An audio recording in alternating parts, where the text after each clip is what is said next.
रत्नागिरी जिल्ह्याच्या औद्योगिक विकासासाठी उद्योगमंत्री तथा रत्नागिरी जिल्ह्याचे पालकमंत्री उदय सामंत यांनी घेतलेल्या विविध विकासात्मक पुढाकाराचे federation of Ratnagiri district chamber of commerce and इंडस्ट्रीजने स्वागत केले।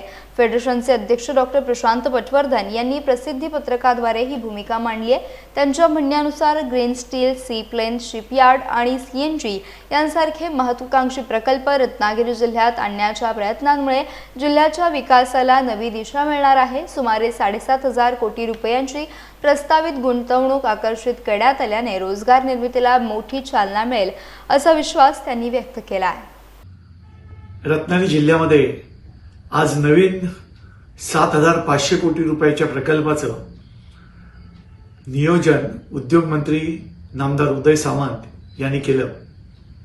भारतीय शिपयार्ड, सेमीकंडक्टरचा कारखाना, ग्रीन स्टील आणि हरित ऊर्जा असे 4 प्रकल्प रत्नागिरी जिल्ह्यात येऊ घातलेले आहेत। 7,500 कोटी रुपयाची ही गुंतवणूक रत्नागिरी जिल्ह्याच्या विकासाला एक वेगळी दिशा देईल।